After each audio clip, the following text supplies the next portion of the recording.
professionals, people running businesses like yourself? How do you want to be seen by the general public?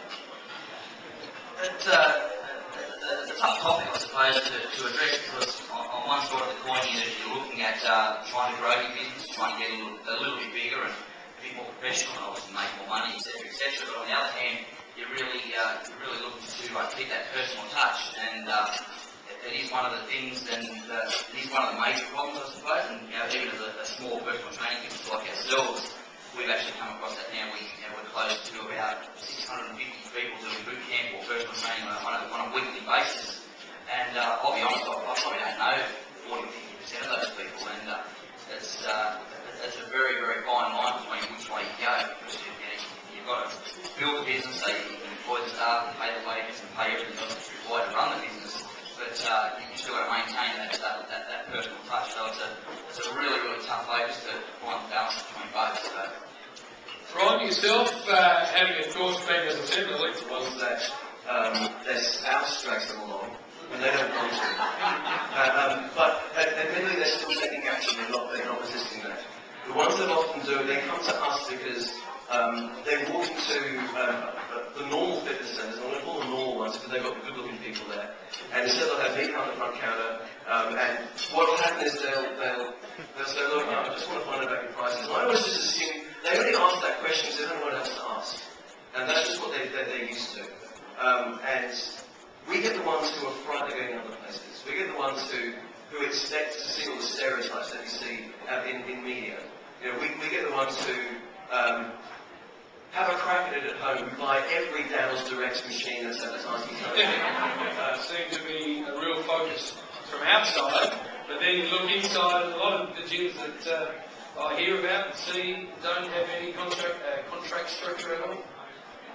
It's a path that I believe is going to change right across the nation. Which way it goes, I don't really know at this point in time. It's quite early. There are quite a few centres across Australia that are heading down a month-by-month contract, and every time the salesperson signs a new person up, they sit down with them, they take them through the process, they explain to them that you're going down this path, but achieving a 12-month contract, that it is a 12-month contract. That's like anything. You buy a mobile phone, we spoke about it this afternoon, you buy a mobile phone, you lose it, you go and buy another one, you've got 2 contracts to pay for all of a sudden. So the options are no contract and it's a higher fee, or they are going to stay tied into it, a 12-month contract for a cheaper rate. It's probably going to come back to the customers and the clientele as to the path they want to take. But whether the clubs and we offer a 12-month membership ourselves, and do we look at dropping it back to a 6-month membership, and then again it comes back to the focus of the club. It's a lot of the bigger facilities. I'm not picking on any of them, are money driven to get the income rolling in. Obviously that has to happen, but it's a consumer choice at the end of the day, and whether we make that a little bit clearer to the consumer at point of sale, that might be a possibility. I don't know, but is there an answer? Not at this point in time, James, but it'll be a work in progress, I believe. Tim, surely if someone shells out $300 to join a club and then decides only to go once, that's not the club's fault. How much? Grabbing a figure, $200, $100, whatever the figure is. It's not the club's fault if they don't come back. No, it's not the club's fault. I don't think, but the responsibility to exercise certain layers of the people themselves. But what I think the club should do is make it easy for people to go and exercise. People say there's nothing easier than putting on a pair of sneakers going for a walk around the block, and that's true. But if you pay a lot of money to join the gym, whether it be watching television or doing all those sorts of things, you can. Now, where do people actually get out and socialise? When I look at some of the health stats, that in the year 2020, the most prevalent disease is going to be depression. And a lot of that is people just not socialising.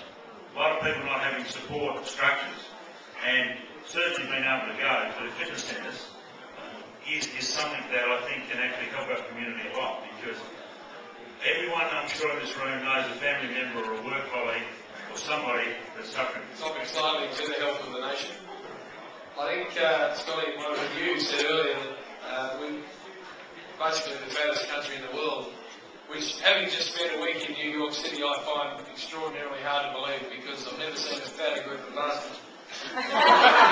or people that eat worse food in my life than people in New York, as great a place as it is.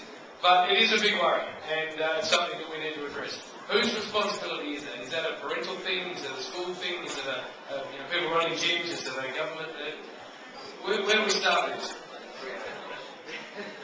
We could be here for a while.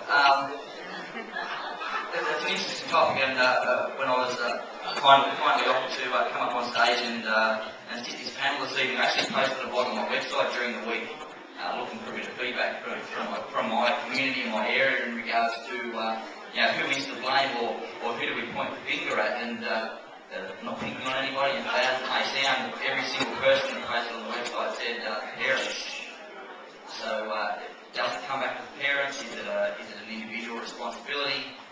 Is it our responsibility? And to a degree, I think it's an overall picture that needs to be addressed right across the board, starting obviously with the parents, going through to the kids, the health clubs and the fitness centres and the personal trainers and the studios being able to offer more and more and varying classes. And I saw a show not that long ago, and it was in today's night in regards to the kids gym, which I think is a fantastic initiative, and they was giving it a really, really hard time. And the kids have got to go somewhere. Parents will look at is it a problem through the parents? Possibly simply because society's changed a lot as well. They don't. We work longer hours. We can all vouch for that.